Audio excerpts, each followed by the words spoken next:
Bismillahirrahmanirrahim. Today we'll be discussing the scientific writing and the composition.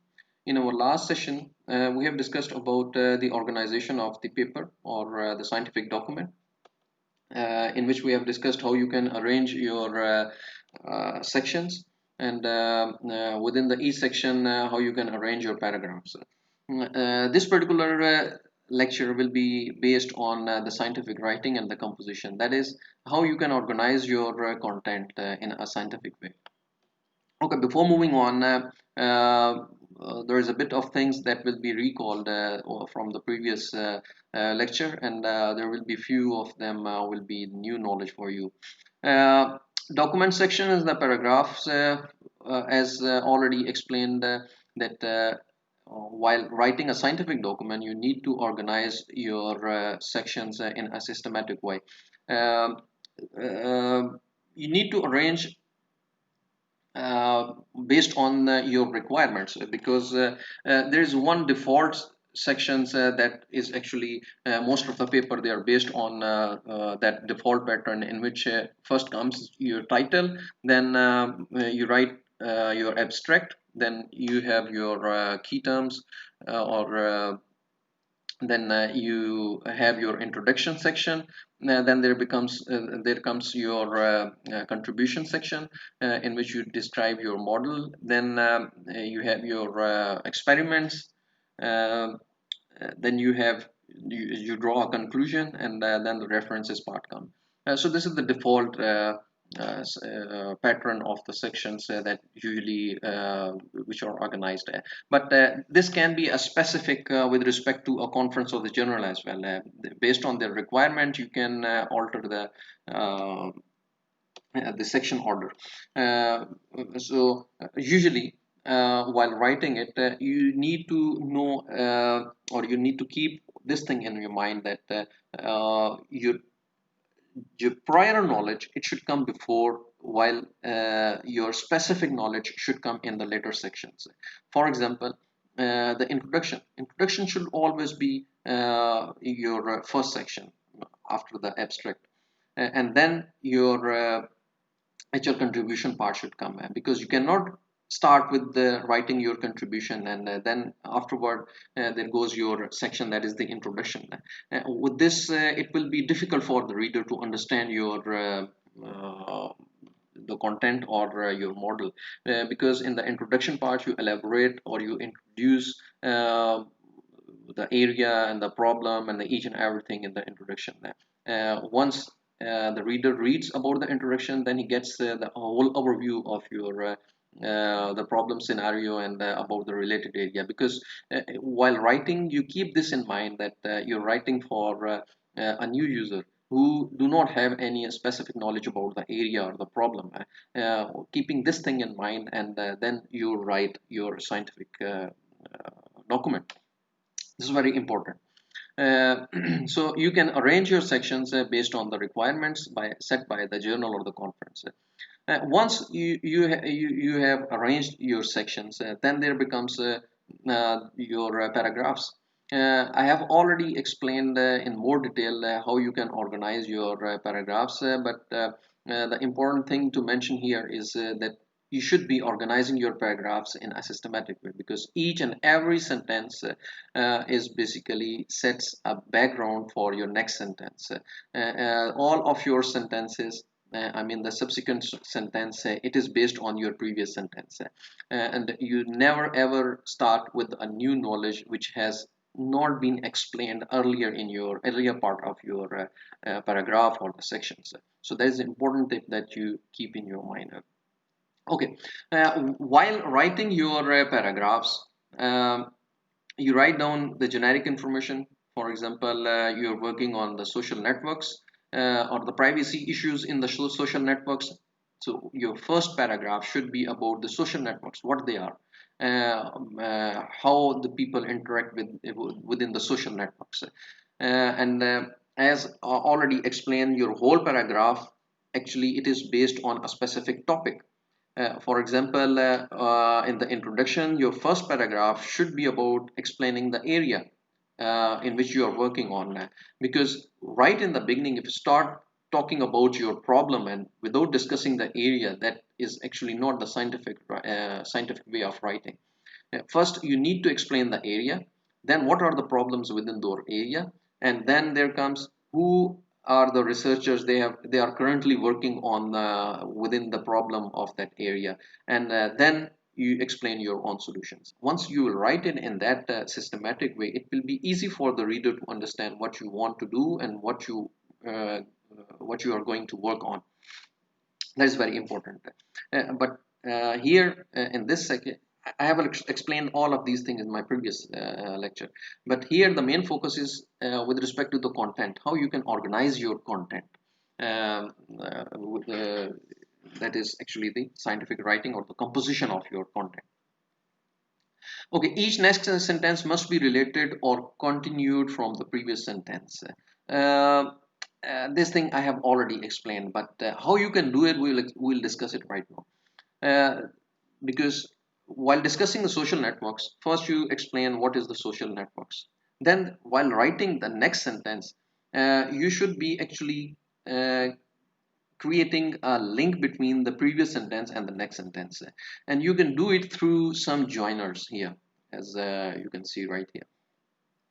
uh, with this actually you synchronize the sentences, and you make them cohesive and readable, and it will be easy for the reader to understand what you actually want to say, because once the things are written in a systematically in a flow, it will be easy for the reader to understand what you want to say, instead of writing the ad hoc things and random things within the paragraph. It will be difficult for the reader to understand it, and it gives a bad impression. This is not as per the rules set by the scientific writing. Uh, so you can join the sentences by using these joiners, in which you can use the however. As you know, if you're talking something in the previous sentence and you want to contradict it with the new statement, then you need to begin the next sentence by using a however. Therefore is the as or as a result, they both are common. Then furthermore, moreover, you can use it because in the previous sentence you have explained something, and in addition to it, if you want to write more something about the same topic, then you can start the next sentence with the furthermore or moreover. Then in order to, nevertheless, and etc. These are the things that create the joiners, and it gives a good look to your paragraphs as well, and it gives a cohesive way of writing. Okay, while writing the next paragraph, uh, I have already explained it that your next paragraph should be the continuation of your previous paragraph, because it should be in an order. Because, for example, if we talk about the introduction in the first paragraph, the whole paragraph was dedicated about the social networks, and now the next paragraph, no, the actual the idea is to explain the problems within those area, that is the social networks or the privacy issues that you are focusing on. Then the whole next paragraph should be about the privacy issue, but you should relate that paragraph with the previous paragraph, right?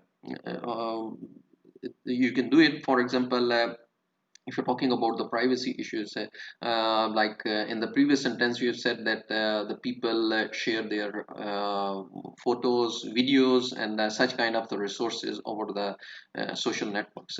But in the next paragraph you're talking about the privacy issues. For example, if someone has shared his or her photo, who can access it, and how you're going to manage that access. So the whole paragraph is dedicated about the security or the privacy of the uh, within the social networks. So there must be a continuation. You should start with that. If people sharing the videos raises some privacy issues, because you have already talked about how people share things within the social networks in your previous paragraph.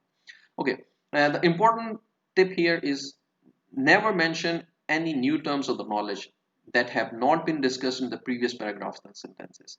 That is very, very, very important, because, for example, in the security part, you're discussing about something, for example, the new algorithm or something like this, and that you have not actually explained it in the previous paragraphs. That is very important. So never ever start with the new knowledge that you have not actually explained in the previous paragraphs of the sentences. This is very important. Okay. Now we'll be talking about the principle of the composition, how you can organize your content. Uh, you need to create your para or to make a para a unit of composition. As already explained that each paragraph must be based on a specific topic. For example, you're writing the introduction as already explained. The first paragraph is dedicated for the social networks. Then in the next paragraph, you discuss the issues within the social networks. Then in the next paragraph, you discuss how people have actually proposed their solutions while mitigating those problems or resolving those issues. Then there comes your solution, that what you are going to do and how it will benefit the public. So each and every paragraph, it should have a topic. Formalize sentences of the paragraph by developing a synchronized and uniform pattern, as already explained to you in the previous slide. That each and every sentence within the paragraph, it should create a flow. It should be related to the previous sentence. You're not discussing something new that you have actually not discussed in the previous sentences or the paragraphs. Okay. More about the principle of compositions, how you can write the content. So there will be some few guidelines that you can focus on while writing your scientific content. First of all is always use active voice. The reason being, it is more direct and dynamic, and it is easy to understand. Later on, I will discuss more that do not use the unnecessary words within the sentences. If you write anything in a passive voice, you are actually increasing the length of your text, and you are increasing the needless words within your sentences. For example, there are a few examples in which you will be able to get some idea that why to use active voice instead of the passive voice.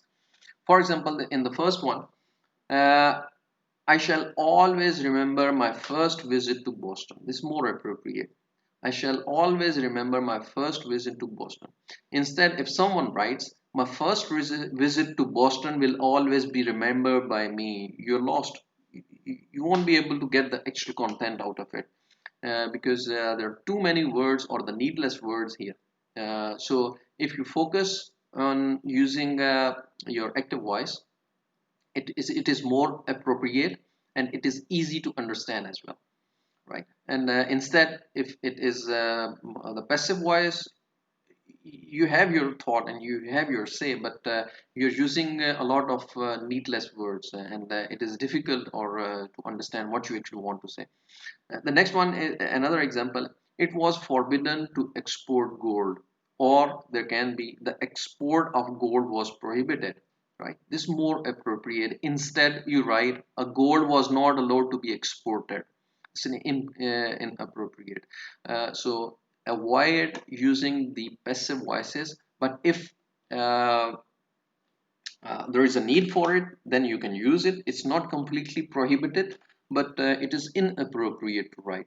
Try to use less passive voice sentences as possible as you can. Okay, let's discuss more about the principle of composition. Put statement in the positive form. There are few positive and the negative sentences you might have already actually you already know about them. There are few sentences which are the positive in the positive form, and there are few sentences in the negative form. You avoid the negative form sentences. Try to focus and try to convert them into positive. How you can do it, we'll be discussing it. For example, he was not very often on time. He was not very often on time. And you can convert it was not. This is basically giving an impression of the negative sentence. So you can convert it into more good way. He usually come late. So you're conveying your thought, but in a more in more good words instead of being a negative. So try to be positive and try to write the positive form sentences. Another example, he did not think that studying Latin was very much used. Right, a lot of unnecessary words as well, and it is a negative sentence as well. Instead you can write, he thought the study of Latin was useless. Right, this is your observation, and you can say it in a more positive form. For example, there are more examples. Instead of writing not honest, you can write dishonest, did not remember, forgot, did not pay any attention to, ignored, did not have much confidence, is doubted. So you can instead, as you can see, you are saving the words as well. Instead of writing it like this, it includes a lot of useless words in it, and it gives a very random sentence as well. Instead, while writing their appropriate alternative words, you can actually concising your content. Try to be concise, and try to be specific instead of writing the irrelevant words, and you avoid them while writing scientifically. Okay, more about the principle of composition. You omit the needless words to make sentences more concise, as I was talking about previously. You omit the needless words. For example, uh, when you will omit them, your sentence will be more concise and it will be easy for the reader to understand them. As much as words you will include within a sentence, it will be more, you will get lost within that sentence, and you will not be able to convey the actual the objective of the sentence to the reader. A sentence should contain no unnecessary words. A paragraph, no unnecessary sentences. That is very important. Besides the words, also avoid writing the unnecessary sentences which are not relevant, or they have their no use while discussing your own content. Try to avoid unnecessary sentences, and within the sentences, try to avoid unnecessary words. For example, there are a few examples to it. The question as to whether, no, you have actually written or the writer have written a lot of words in it. The question as to whether. Instead, simply write whether. The question whether, or the alternative can be. There is no doubt but that. It's a habitual, and most of the people they use such kind of words. There is no doubt but that. Instead, no doubt or doubtless, you can save a lot of words. Used for fuel purpose, used for fuel instead. This is a subject which, this subject. So as you can see, you can save your words, and you can write more concisely. His story is a strange one, strange one. His story is strange. With this, you're writing the concise words. I'll be more discussing about this particular topic in the next video section. That is will be the part 2. Thank you.